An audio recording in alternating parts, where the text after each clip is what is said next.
I want to take Xavier in Florida because this one might be interesting. It sounds like you want to talk about morality and how it does not apply to God because he's the ultimate being.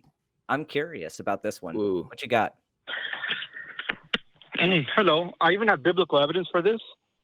Oh, that's gonna mean a lot to us. Oh man, Yeah. Ben, did you hear this? He has biblical evidence. Get ready to Oh, be man. pummeled into submission. So, what does the Give book it. that says a thing say? All right. So, yeah, First Chronicles 21 and Second Samuel 24. Why should I care about what? Chronicles Why should I care about what any of them say? Why should I give a shit? Because one says it's the same exact event. One says that God. Why should I care about what it says? Why should I care about what it says? Independently justify why I should give a shit about what a book says. Because it's going to talk about God's morality and good and evil. So do you want to just do this from an internal critique on what the text says, or do you want to actually substantiate that it's true in reality? Both. Okay, because I'm not really interested on how you can make interpretive principles that probably beg the question that also don't have justification, since you don't have access to God's mind. So you're just kind of interpreting what you take. We have this whole gap between you and what God's intentions really were. That's less interesting to me. What's interesting to me is that you could show that we should actually give a shit about what the text says, because then that would actually get us to a God where morality doesn't apply, right? Otherwise, I don't see what we're wasting time. But that's just me. I think you're gonna like what this text says, or you'll find it interesting. If I can get to it, it's the same story. Okay, but just to be clear, we're not gonna just to be clear, we're not gonna independently justify it. You're just gonna tell me that a book says a thing. Just to be clear, that's what's about to happen. Okay. No, I'm asking you. I'm being clear. Is that what's about to happen? Because I'll move on to other callers if that's the case. No, I'm gonna. I'll let Ben. I don't want to be unfair to Ben, but this is so uninteresting to me to say that a book says a thing if you're not going to put any meat on the bones, right? Like, why should I care? Chapter 13, evolution's true. Do you care about that without independent evidence? Probably not, right? I'm gonna make a point outside of the book as well, a philosophical point. Okay, this is far from a philosophical point. This is a book says a thing point. That's what this is. I'm gonna start from the book, and then I'm gonna make a philosophical point independent from the book, outside of Christian theology. Okay, I'm gonna get to philosophy. I'm gonna make the. Great. Okay, I promise. Okay, this is the same event, recounted by two different authors. It says that David made a census. He counted the army, and because of that, he sinned. It said God was angry, and God made David do it. But then the other text says that the devil went ahead and made David do it, the exact same event. But one author says the devil did it, and the devil tempted David. The other author says God did it. God moved David to do it, and therefore David sinned. So this whole good and evil thing, it seems like the devil is God's hitman. It seems like everything evil comes ultimately from God. Everything good comes ultimately from God. So in order to have any morality, we need a higher being that is outside of morality, or else everybody can just say, oh no, that's immoral. Oh no, this is immoral. And so an example from evolution, if an abuser kills a victim, but he takes resources, he injects his seed into that victim. In terms of just evolution, you can say evolutionarily that is justified because he's spreading his seed. He's gaining resources from that person. Do you think that evolution has anything to do with morality?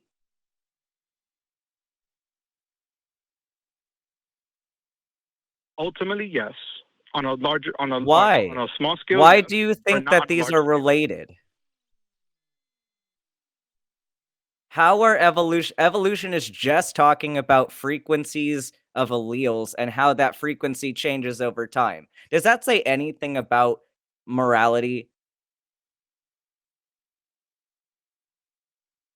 We have to get our morality from somewhere, And No, with we your don't. You have worldview, to you guys prove that. have to start with evolution, and we So start. what about people? So we hold start on, hold on. So what about people who can't think about the world in terms of morality? We have people whose brains do not work like that. So how do you explain those people?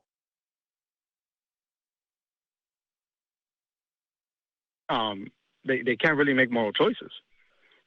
Okay, so would that mean that morality is objective? If there are people who cannot engage with the world in that way, that seems to contradict your point that morality is objective.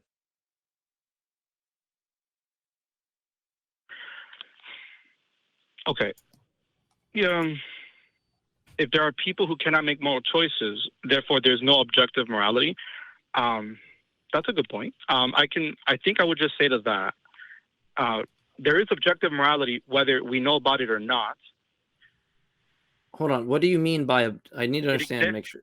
What do you mean by objective morality? Because the way I cash that out is independent of opinion or independent of stances. Right? The notion's called stance independence. Do you agree with that? The same way that my shoe is independent of my stances or my opinions. I can put my fingers in my ear and be like, ah, doesn't matter. The shoe's still there, right? Right. Yeah.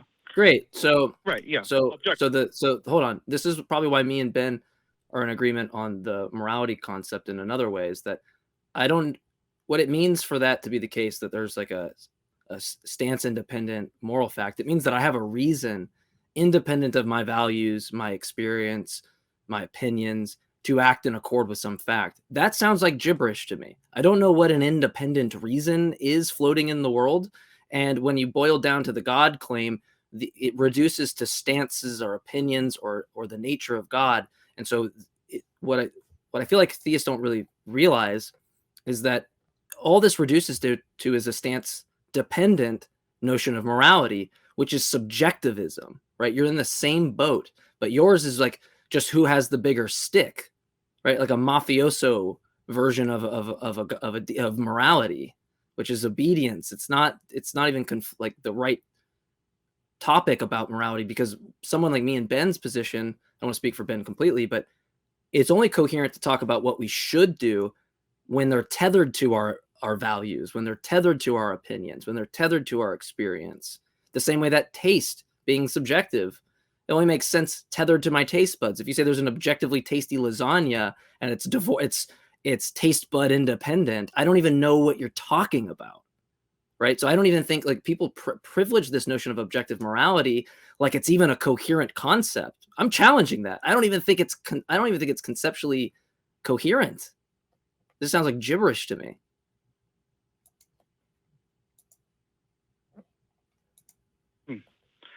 Okay.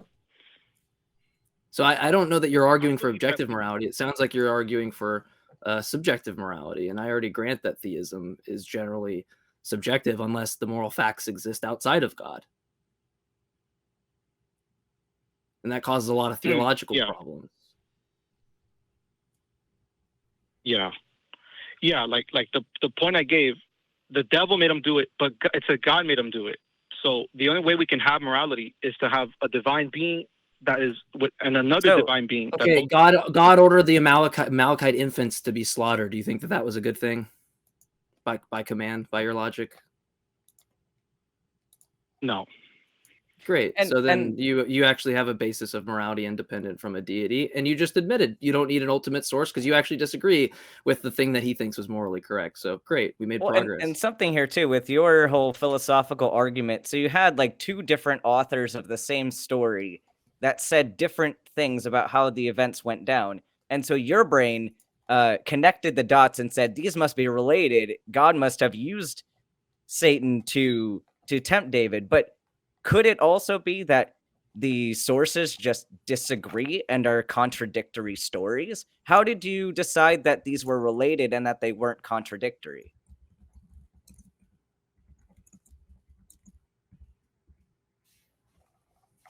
The authors in Israel all believed in a devil figure, like, for example, in the book of Job.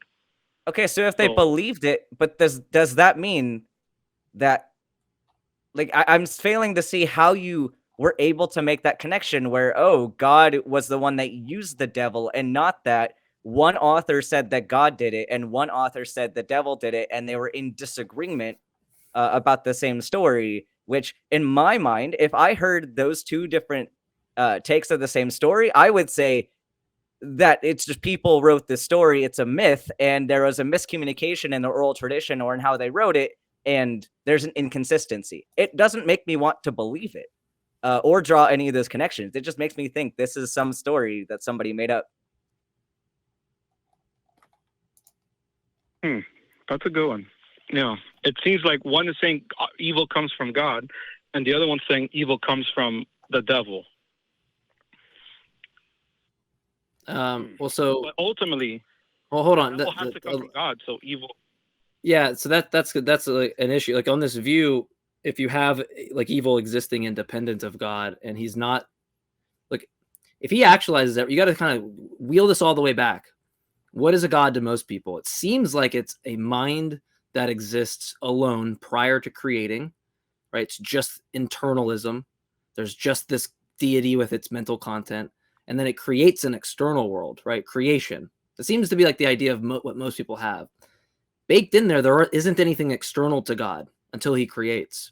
And so if you have this notion of like the devil or evil that isn't somehow going back to God, then it exists independent of him. So it's not the case that God exists as a mind alone. He exists alongside other things. I don't know how that's a God, but if you just agree that he has to create the devil and then the evil, then all you're saying by some transitive property is that God creates evil, but then also somehow at the same time saying that we should obey this God, even though he's slaughtering Amalekites that you agree are evil. I just don't even understand. Like the view seems so confused. It seems like it's easier just to say that this is a incoherent mess and it's probably made up by humans, given the fact that you probably think every other religion is also made up by humans, right?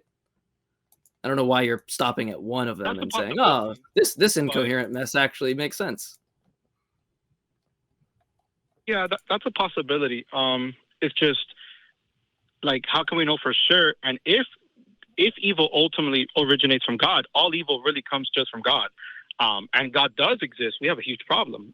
I want to be on that good side. I don't want to be criticizing. I'm sorry to interrupt, but you should look into the historical context of. So look into the historical context. So during the what's called the intertestamental period, it's the period of the last books of the Jewish Bible and the earliest, like the Pauline epistles, right? The New Testament text. In between that time, you get a lot of concepts and figures.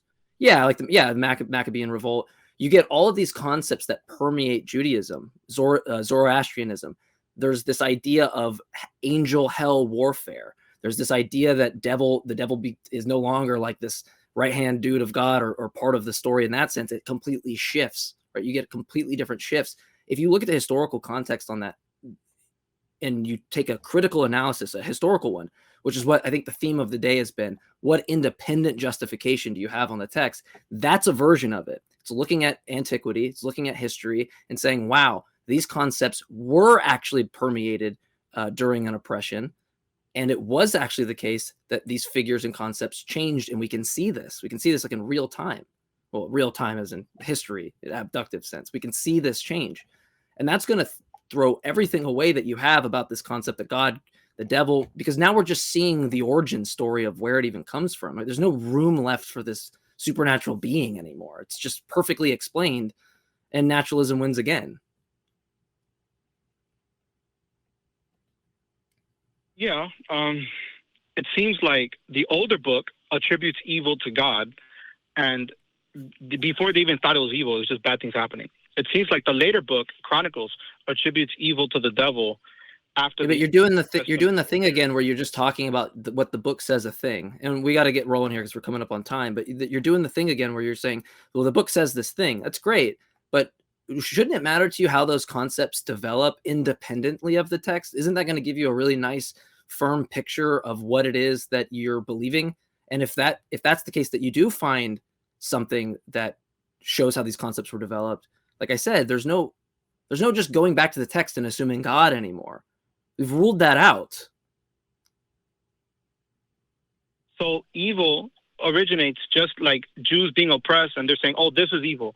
So in that case, good and evil doesn't actually exist. It's just an invention of our interpretation. No. I'm talking about like the type of angel demon or the angel like demon warfare that kind of permeates through Persian or Zoroastrian concepts.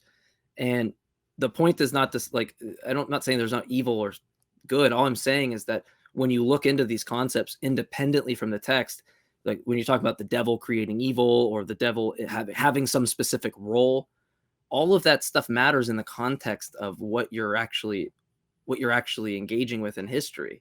If it's just the case that we see how these concepts develop and permeate, or the Hellenization, or any of these influences, then it seems like you're on a really weird, like your foundation for the building that you've constructed is not even existent, right? Everything's gonna collapse. It's not a very good support for all the rest of the stuff above it.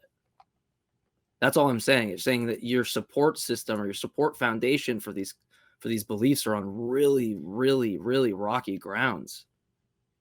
Because one, you haven't even offered independent evidence or justification. I had to give an example of that. You just keep going back to like, oh, well, it says in Chronicles, or some book says a thing. And I'm like, lots of books say lots of things. Don't you want to constrain your reasoning so that you can actually see which ones are useful for you? Or do you want the type of reasoning where you have to listen to the drunk guy at the bar and his weird conspiracies? Because that's the type of thing that I'm interpreting from a lot of callers that say stuff like this. Do you see my point? Okay. Yeah. Well, it's very important. You can protect yourself. You're not going to be sold snake oil, right? You're not going to buy into the self-help stuff that is very culty and trying to take your money and take advantage of you. You're not going to get into dumb NFT scams and crypto scams, right? This protects you. This reasoning protects you in your life, not just in theism. That's what I'm advocating for, at least. But I don't know if you want to, Ben or Xavier, if you guys want to finish it. We got to wrap up the show, so I'm going to let you guys I mean, I don't have a whole lot to add to it. My biggest thing was that, too, like when we're addressing the talk about good and evil, like, of course, there are some things that I would say are definitely evil, and some things that are definitely good, but it is all, a lot of things are context dependent and a lot of very gray areas. So even if you take something like lying, if you tell a lie, there are plenty of reasons I could see to tell a lie that would actually be better than not telling the lie. So a lot of that's gray, and you can see where a lot of these books have used this morality idea to essentially be propaganda for you to believe a certain action is better or certain other action isn't, and to keep it very black and white, so you do whatever they want you to do. But the world doesn't work that way. Xavier, if you have anything left, we're coming up towards the end of the show, so I do want to give you the last word. Thanks, guys. It was opened my eyes a lot. That was very helpful. Infanticide is evil, whether Israel does it or anyone else does it. So I guess, I'll look into what Mike said. And thank you, Ben. Thank you, Mike. Peace, guys. Yeah, have a good one. Just ask yourself, do I have independent evidence to justify the claim, or how I put it, do I have independent evidence to justify what the book says something, right? That's going to be important, because if you just have the book says something, then, right, great. It's lovely. I'm glad that you feel that way. But if I'm going to take it seriously, it's going to be something independent. And I mean, Ben, what if your field, with what you do, had the same type of lack of constraint? I mean, do you think you'd get any progress? Oh, it'd be really scary, because we'd have no standards of care. Because we'd just be able to say, yeah, well, this book says something, and so I guess I'm going to go with it. But that's how you can fraudulently claim whatever you want about medicine. And in fact, that was done in history. Within the antebellum South, they had a lot of data that they published fraudulently to say that a certain race of people was inferior, and here was their scientific data. None of it was actual data. But that's what happens when you aren't able to vet the information that's coming through, and then it becomes a medical standard, and now we have to fight back to get rid of it. Like, we're still not recovered from that. And it's been a while since all that was published. So this stuff it's scary. It's really scary when you think like this. Yeah, I worry in a world where we just ask, hey, what happened in this crime? Oh, he did it. Okay, good enough for me. No trial. We don't need a trial with evidence or cooperation. Just, hearsay. Guy says a thing, or girl says a thing. It's true. Like, that's the type of thing that I'm seeing in the same respects to these types of claims with text. People believing everything Anthony Fauci said, even if he contradicted himself, like without questioning Fauci or anything. So that makes sense. I'm sorry, what was that?